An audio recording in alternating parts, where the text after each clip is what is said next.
بسم اللہ الرحمن الرحیم۔ السلام علیکم۔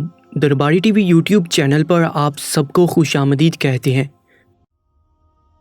میں نے قبر کے عذاب کے بارے میں بچپن سے بہت کچھ سن رکھا تھا، مگر اس بات کو کبھی سنجیدہ نہیں لیا تھا، اور نہ ہی مجھے کبھی احساس ہوا تھا کہ قبر کا عذاب اتنا شدید ہو سکتا ہے کہ انسان اسے برداشت کرنے کے قابل بھی نہیں رہتا ہوگا۔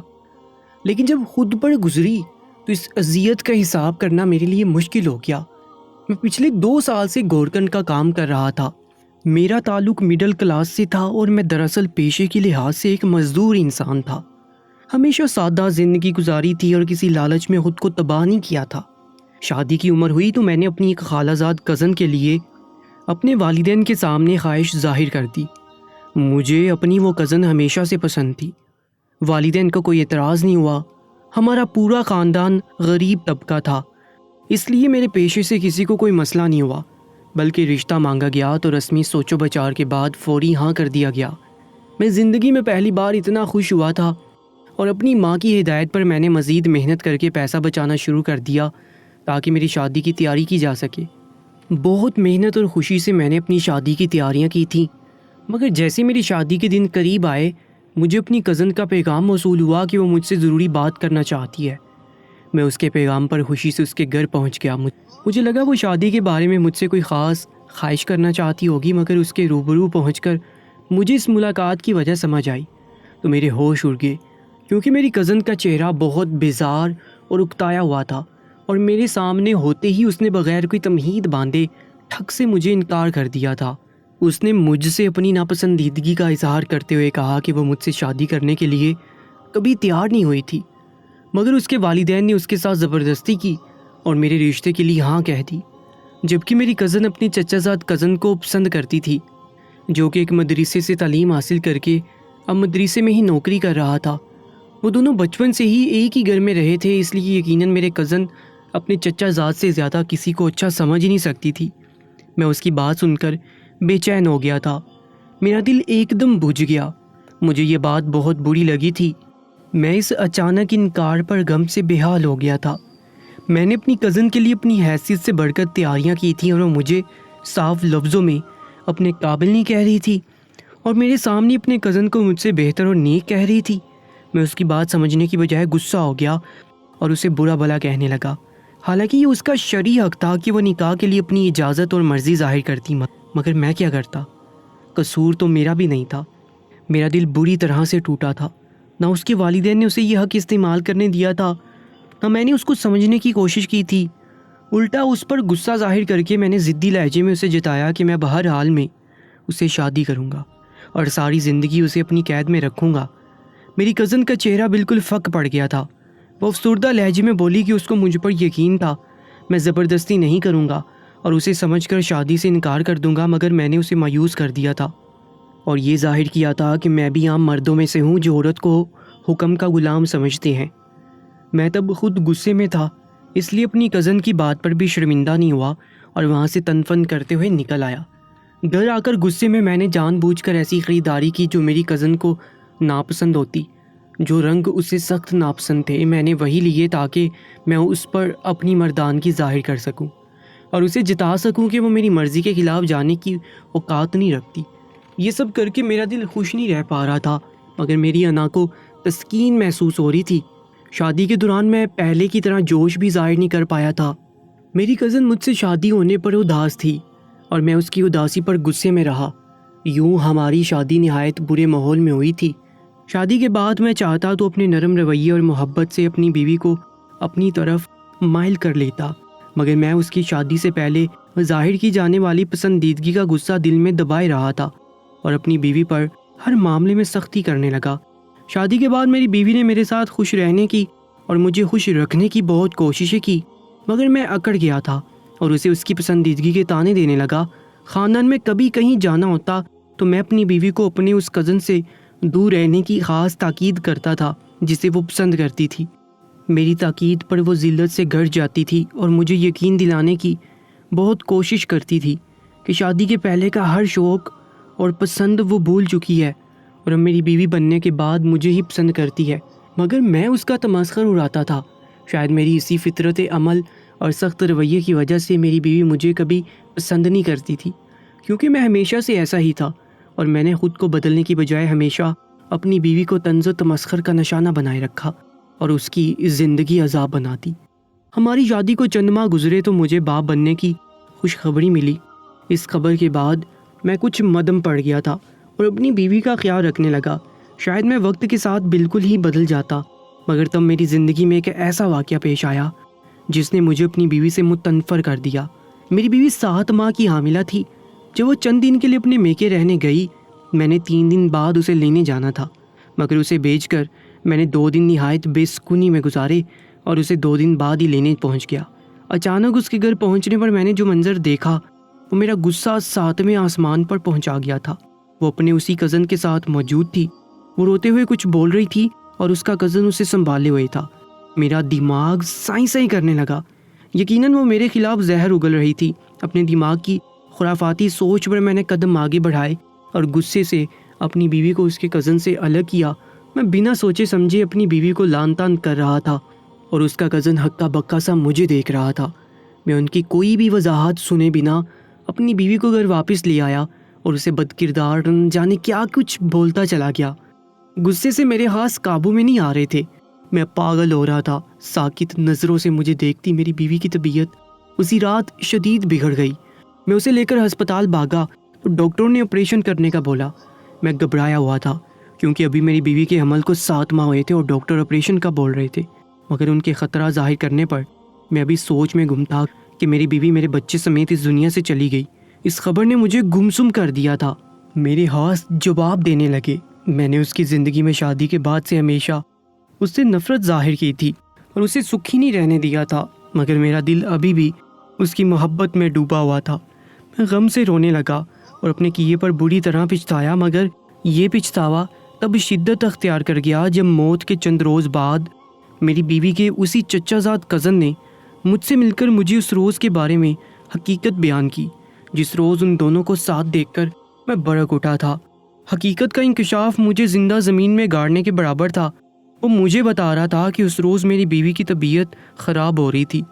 اس کے چچا زاد کزن نے اسے ہسپتال لے جانے کا کہا، مگر وہ نہیں مانی اور بار بار صرف یہی کہہ رہی تھی کہ اسے گھر پہنچایا جائے تاکہ وہ اپنے شوہر کے ساتھ ہسپتال جا سکے۔ جب میں پہنچا تو تب اس کا کزن اسے اسی بات پر منوانے کی کوشش کر رہا تھا اور وہ انکار کر رہی تھی۔ وہ شادی کے بعد واقعی میرے ساتھ وفادار ہو چکی تھی، مگر میں نے اس پر یقین کرنے کی بجائے اس پر شک کیا اور اسے برا بھلا کہا۔ اس کا کزن مجھ جیسے جاہل انسان پر افسوس کرتا وہاں سے جا چکا تھا اور میں اپنی جگہ جم کر رہ گیا تھا۔ مجھے ایک نیک صفت بیوی ملی تھی جو شادی سے پہلے بھی میری جاہلانہ سوچ کی وجہ سے ہی شادی سے انکار کرتی رہی تھی۔ میں سدھرنے کی بجائے اس سے شادی کر کے اس کا خوف سچ ثابت کیے رہا اور اپنی تنگ ذہنیت سے اس کا جینا حرام کیے رہا تھا، اور مرنے سے قبل بھی میری بد زبانی نے اسے موت کے در پر لا کھڑا کیا تھا۔ اپنی بیوی اور بچے کی موت پر میں غم سے بھر چکا تھا اور اس پر یہ پچھتاوا کہ میں اس موت کی وجہ بناؤں مجھے کہیں چین نہیں لینے دیتا تھا۔ میں نے اپنا آشیانہ اپنے ہاتھوں سے اجاڑا تھا، اپنی جنت گنوا بیٹھا تھا، بیوی بچے دونوں کی موت کی وجہ میں تھا۔ اب پچھتاوا مجھے جینے نہیں دے رہا تھا۔ میں کئی روز تک اپنی محنت مزدوری چھوڑ کر گھر میں پڑا رہا۔ میرا کام ختم ہو گیا اور گھر والے بھی مجھے اب تسلی دلاسا دینے کی بجائے مجھ سے اکتانے لگے تھے۔ ایک روز بیوی کی قبر پر بیٹھا تھا کہ کچھ لوگ آئے اور پریشان سے قبر میں گھومنے لگے۔ میں نے ان کی پریشانی کی وجہ پوچھی تو بولے کہ ان کے ہاں کسی کی موت تو ہو چکی ہے اور وہ قبر کو دھوانا چاہتے ہیں، مگر گورکن جانے کہاں غائب ہو چکا تھا۔ ان کی پریشانی پر میں آگے ہوا اور ان سے کہا کہ میں ان کو قبر کھود کر دے سکتا ہوں۔ میرا دادا ایک گورکن تھا اور میں اسی سے قبر کھودنا سیکھ چکا تھا، مگر میں نے کام پیشے کے طور پر کبھی نہیں چنا تھا۔ اس روز بھی صرف اپنے دل کے اطمینان کے لیے میں نے ان لوگوں کی مدد کی اور مفت قبر کھود کر دی۔ میری مدد پر وہ لوگ بہت خوش ہو گئے اور مجھے دعائیں دینے لگے۔ ان کا گھر قریب ہی تھا۔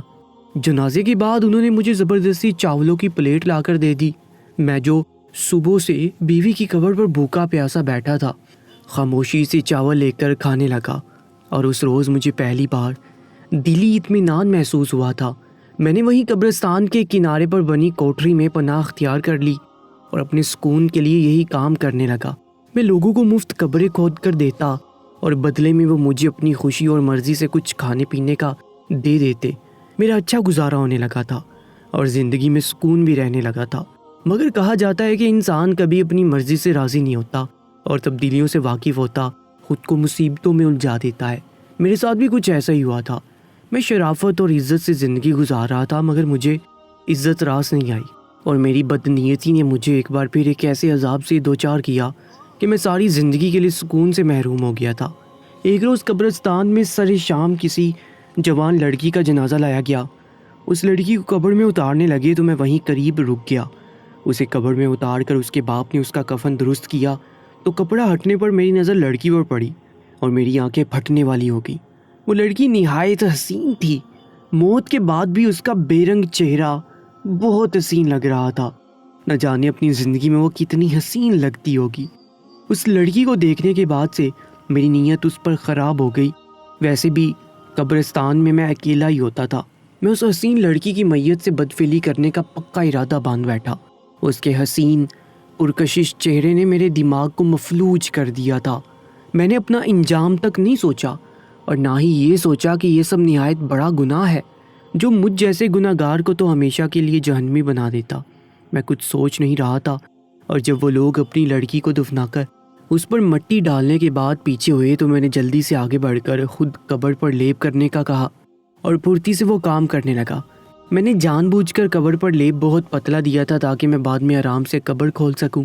اپنے کام سے فارغ ہو کر میں ان سب کی نظروں سے ہٹ کر اپنے کمرے میں بند ہو گیا اور بے چینی سے سب کے جانے کا انتظار کرنے لگا۔ جو ہی سب وہاں سے چلے گئے، رات کے وقت میں اپنی کوٹری سے نکل کر اس قبر کے قریب پہنچ گیا۔ ایک پل کے لیے میرے ضمیر نے مجھے ملامت کی تھی کہ میں رک جاؤں اور یہ حرکت نہ کروں۔ میں چاہے جتنا بھی بد فطرت تھا مگر میں نے کبھی کسی لڑکی کے ساتھ بدفعلی کرنے کا نہیں سوچا تھا، لیکن اس لڑکی نے میرا دماغ خراب کر دیا تھا اور مجھ پر شیطان مسلسل حاوی رہا تھا۔ میں خود پر قابو نہیں پا سکا، اپنے ضمیر کو جھٹک کر آگے بڑھا۔ میری کیفیت بہت عجیب ہو رہی تھی، اندر ہی اندر ایک خوف بھی محسوس ہو رہا تھا۔ اپنی چوری پکڑے جانے کے ڈر سے مجھے ٹھنڈے پسینے آ رہے تھے، مگر میں اپنی نفس کی ہاتھوں مجبور ہو گیا تھا۔ شیطان مجھ پر بری طرح حاوی ہو گیا تھا۔ میں نے اس قبر کو ہلکا سا ہاتھ مارا تو وہ ایک جگہ سے آرام سے اکھڑ گئی۔ میں نے بنا سوچے سمجھے اپنا ہاتھ اندر ڈال دیا اور تب جو میرے ساتھ ہوا وہ میرے اعصاب کو شدید جھٹکا لگا گیا تھا۔ مجھے لگا میں نے اپنا ہاتھ کسی جلتی ہوئی بھٹی میں ڈال دیا ہے۔ اپنے ہاتھ پر میں نے ایسی شدید تکلیف میں مبتلا کر دینے والی آگ محسوس کی کہ میرا پورا وجود جنجنا اٹھا تھا اور میں اپنا ہاتھ باہر کھینچ کر زمین پر دھورا ہوتا چلا گیا۔ اذیت سے میری آنکھوں میں پانی بھر آیا اور ہاتھ کی جلن حد سے سوا ہو چکی تھی۔ میں بھاگا اپنی کوٹری میں پہنچا اور پانی کے بڑے مٹکے میں اپنا پورا ہاتھ ڈال دیا۔ ٹھنڈے پانی میں جا کر میرے ہاتھ کو قدرے سکون ملا تھا۔ اس اذیت اور تکلیف نے جہاں میرے اندر کا شیطان مار دیا تھا اور مجھے عقل دلائی تھی، وہیں میرے رونگٹے کھڑے کر دیے تھے۔ میرا تو صرف ہاتھ جلا تھا اور وہ لڑکی جو پوری اس عذاب میں مبتلا پڑی تھی، اس نے آخر ایسا کیا گناہ کر دیا کہ اتنی شدید پکڑ میں آئی ہوئی تھی۔ میں نے ہاتھ فوری نکال دیا اور اب پانی میں ڈالنے کے بعد بھی جلن باقی تھی۔ وہ لڑکی اسی آگ میں پوری طرح سے ڈوبی ہوئی تھی مگر نجات کا کوئی راستہ نہیں تھا۔ میں اس کے بارے میں سوچتا جرجلی لے کر رہ گیا۔ مجھ پر بیتی تھی تو مجھے سمجھ آئی تھی کہ قبروں میں آنے والا اللہ کا عذاب کتنا سخت ہوتا ہے۔ مجھ پر خوف سے کپ کپی طاری ہوگی۔ مجھے اپنے بچپن کا واقعہ یاد آیا جو ایک پولیس والے نے لوگوں کو بتایا تھا کہ وہ رات کے وقت اپنے گھر جا رہا تھا کہ اس کا گزر ایک قبرستان سے ہوا۔ اس کی نظر ایک قبر پر پڑی جس پر ہوئے ایک گہرے سوراخ میں نہایت موٹا اور کالا بچھو کفن میں لپٹی میت کو ڈنگ مار رہا تھا۔ پولیس والے نے جب وہ منظر دیکھا تو اسے بے حد پریشانی ہوئی اور اس میت کی فکر ستانے لگی جو اتنی بے بس تھی کہ اپنے اوپر سے وہ بچھو تک نہیں ہٹا سکتی تھی۔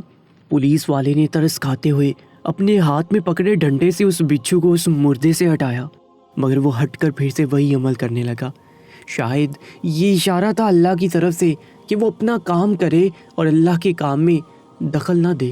پولیس والا نہیں سمجھ پایا اور بار بار اس بچھو کو ہٹانے کی کوشش کرنے لگا مگر پھر اس کے ساتھ ایسا کام ہوا جو اس کے رونگٹے کھڑے کر گیا۔ وہ بچھو اس میت سے ہٹ کر پولیس والے کی طرف بڑھنے لگا۔ پولیس والا گھبرا کر پیچھے ہوا اور وہاں سے بھاگنے لگا۔ بچھو بھی پیچھے رہا۔ وہاں قریب ایک ندی تھی۔ پولیس والے کو لگا کہ وہ پانی میں اتر جائے گا تو بچھو اس تک نہیں پہنچ سکے گا۔ وہ ندی کے درمیان میں کھڑا ہو گیا، مگر بچھو کی اگلی حرکت نے اسے ساکن کر دیا تھا، کیونکہ بچھو نے پانی میں اترنے کی کوشش ہی نہیں کی، بلکہ اپنا وہی ڈنک جو وہ میت کو مار رہا تھا تھوڑا سا پانی میں ڈالا اور پیچھے ہو گیا۔ بچھو یہ عمل کرتا وہاں سے جا چکا تھا۔ اس سے پہلے کہ ندی سے نکلتا، ندی کا پورا پانی رنگ بدلنے لگا اور پولیس والے کی ٹانگوں کا جو حصہ پانی میں تھا وہ شدید جلن اور تکلیف کا شکار ہونے لگا۔ وہ پاگلوں کی طرح بھاگ کر ندی سے نکلا اور اپنی ٹانگوں کی سمت دیکھا، مگر وہاں نظر پڑتے ہی اس کے ہاتھ گم ہونے لگے، کیونکہ ٹانگوں کا پانی میں رہنے والا حصہ گوشت سے بالکل عاری ہو چکا تھا اور صرف ہڈیاں نظر آ رہی تھی۔ وہ بری طرح رونے لگا، اللہ سے معافی مانگنے لگا۔ وہ نہیں جانتا تھا اس مردے نے زندگی میں کون سے ایسے گناہ کیے کہ اللہ جو 70 ماؤں سے بڑھ کر پیار کرنے والا ہے اس پر عذاب نازل کیا، مگر اس نے اس بچھو کو بار بار ہٹانے کی جو کوشش کی تھی اس کی سزا جھیل چکا تھا۔ وہ پولیس والا تب سے ہر ملنے والے کو اپنی داستان سنا کر درخواست کرتا تھا کہ کبھی اللہ کے کاموں میں دخل مت دینا۔ قبرستان میں موجود قبروں پر اگر کوئی سانپ یا بچھو ہو تو سمجھ جاؤ کہ وہ اللہ نے مسلط کیے ہیں، اور اللہ خود کہتا ہے مجھ سے زیادہ رحم دل مت بنو اور مجھ سے زیادہ سخت بھی مت بنو۔ جہاں اللہ کا عذاب ہے، جہاں اللہ نے سزا مقرر کر دی، وہاں پولیس والے کا رحم کرنا نہیں بنتا تھا۔ اس نے غلطی کی تھی اور ساری عمر اپنی غلطی کا بھگتان بھرا تھا۔ میں تب بچہ تھا، اس لیے اس واقعے سے بس اتنا سیکھا تھا کہ قبرستان نہیں جانا چاہیے۔ میں کچھ عرصہ قبرستان جانے سے پرہیز کرتا رہا اور پھر ہر شے سے لاپرواہ ہو گیا۔ میرے باپ دادا بھی گورکن تھے، مگر وہ اپنے کام سے کام رکھتے تھے، اللہ تعالیٰ کی کسی کام میں مداخلت نہیں کی۔ مگر آج جو کچھ میرے ساتھ ہوا تو اس نے میری روح کو ہلا کر رکھ دیا تھا۔ مجھے اب اندازہ ہو رہا تھا کہ قبر کا عذاب کیا چیز ہے اور کتنا اذیت ناک ہوتا ہے۔ اپنے ہاتھ کی جلن کو محسوس کرتے ہوئے مجھے مسلسل اس لڑکی کا خیال آ رہا تھا کہ وہ کس گناہ کی سزا جھیل رہی تھی۔ مجھے رہ رہ کر اس کا حسین چہرہ یاد آ رہا تھا۔ اسے اللہ نے اتنا حسن دیا تھا، مگر وہ اس حسن سمیت عذاب میں مبتلا تھی۔ میں نے پانی سے ہاتھ نکالا تو وہی شدید جلن شروع ہو گئی جو برداشت سے باہر تھی۔ میں نے گھبرا کر ہاتھ پھر سے پانی میں ڈال دیا۔ میری پوری رات اسی اذیت میں گزری تھی اور اگلی صبح مجھے سمجھ آ گئی کہ میں وہ ہاتھ گنوا چکا ہوں اور اسے ہر وقت پانی میں ہی رکھنا پڑے گا۔ میں ایک چھوٹے سے ڈول میں پانی بھر کر اسے بازو میں ڈالے رکھتا تھا اور ہاتھ اس پانی میں ڈال کر رکھتا تھا، یہاں تک کہ نیند میں بھی مجھے چین نہیں ملتا تھا۔ سوتے ہوئے بھی مجھے یہ خیال رکھنا پڑتا تھا کہ ہاتھ پانی سے باہر نہ نکلے، ورنہ ہاتھ کی جلن پھر کتنی ہی دیر جاتی نہیں تھی۔ اس ہاتھ کی وجہ سے میرا کام بھی بند ہو گیا تھا، ایک ہاتھ سے میں کوئی کام نہیں کر سکتا تھا۔ میں نے اگلے روز جیسے تیسے اس لڑکی کی قبر کا وہ حصہ جو میں نے کھودا تھا برابر کر دیا۔ لڑکی کے گھر والے جب بھی آتے میں بے چین سا انہیں دیکھتا رہتا تھا۔ میں ان سے جا کر پوچھنا چاہتا تھا کہ وہ لڑکی اپنی زندگی میں کیسی تھی تاکہ اس عذاب کی وجہ جان سکوں۔ میرا متجسس فطرت مجھے چین نہیں لینے دے رہی تھی، مگر میں اس لڑکی کے گھر والوں سے ایسا سلوک کر کے اپنا آپ ظاہر نہیں کر سکتا تھا، اس لیے اپنے سوال دبائے رہا۔ مگر میں موقع کی تلاش میں ہی رہا تھا اور ایک روز مجھے موقع مل ہی گیا تھا۔ اس لڑکی کے گھر سے پہلی بار کچھ عورتیں آئیں اور قبر پر بیٹھ کر فاتحانی پڑھنے لگیں۔ ان عورتوں میں ایک جوان لڑکی بھی موجود تھی جس نے سیاہ چادر اوڑھ رکھی تھی، اور میں اس کا چہرہ دیکھ کر ٹھٹک گیا کیونکہ اس کی شکل و صورت بالکل اس مرحومہ لڑکی جیسی تھی۔ مگر اس بار مجھ پر شیطان بھی حاوی نہیں ہوا تھا۔ میں جو عذاب جھیل چکا تھا اس کے بعد گناہ کا سوچ بھی نہیں سکتا تھا۔ میرے ہاتھ کی جلن نے ہی میرے رونگٹے کھڑے کر دیے تھے۔ میں اس لڑکی کے گھر والوں کو بے چینی سے دیکھتا رہا کہ کیسے اس لڑکی سے بات کروں۔ اسی وقت ان عورتوں نے اس لڑکی کی قبر سے اٹھ کر ایک طرف قدم بڑھائے اور دور ایک قبر پر جا کر بیٹھ گئی۔ یقیناً وہ بھی ان کے کسی رشتہ دار کی قبر تھی جس پر وہ فاتح پڑھنا چاہ رہی تھی، مگر وہ لڑکی اسی قبر پر بیٹھی رہی تھی۔ میں موقع ملتے ہی اس لڑکی کے پاس گیا اور اسے مخاطب کرتے ہوئے براہ راست اپنا تعارف کروایا اور کہا کہ میں نے اس لڑکی کی قبر بنائی ہے۔ اس لڑکی نے اپنے بارے میں یہ تعارف دیا کہ وہ مرحومہ لڑکی کی چھوٹی بہن ہے۔ میں نے بے ساختہ سوال کیا کہ اس کی بہن اپنی زندگی میں کس قسم کی لڑکی تھی۔ میرے سوال پر وہ لڑکی کچھ سٹ پٹ آ گئی تھی۔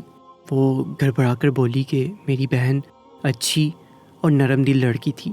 وہ یہ بات کرتے ہوئے نظریں چرا رہی تھی۔ میں سمجھ گیا وہ کچھ چھپا رہی ہے۔ میں نے اپنا ہاتھ اسے دکھایا اور صاف گوئی سے اس لڑکی کو اپنی حرکت کے بارے میں سب بتا دیا۔ وہ میری بات سن کر ساکت رہ گئی اور پھر یکدم پھوٹ پھوٹ کر رونے لگی۔ ظاہر ہے وہ اپنی بہن پر ایسا عذاب سن کر تڑپ رہی تھی۔ تب اس نے روتے ہوئے بتایا کہ وہ ساری زندگی اپنی مرحومہ بہن کو سمجھاتی رہی، مگر وہ بضد رہی تھی اور اپنے حسن کا غلط استعمال کرتی تھی۔ وہ نامحرم مردوں کو اپنے حسن کے جال میں پھنسا کر پیسہ اور تحائف وصول کرتی تھی، اور 2-3 بار وہ زنا بھی کر چکی تھی۔ میں یہ سب سن کر دھک سے رہ گیا۔ اب سمجھ آ رہی تھی کہ وہ لڑکی اپنے گناہوں کی سزا جھیل رہی تھی اور مجھے اپنی جان کے لالے پڑ گئے تھے۔ میں اللہ سے توبہ کرنے لگا۔ میں نے بھی بہت گناہ کیے تھے اور نہ جانے میرا کیا انجام ہونے والا تھا۔ میرا سارا جسم بے جان ہو رہا تھا۔ قبر کے عذاب کا خوف مجھے ابھی سے تڑپا رہا تھا۔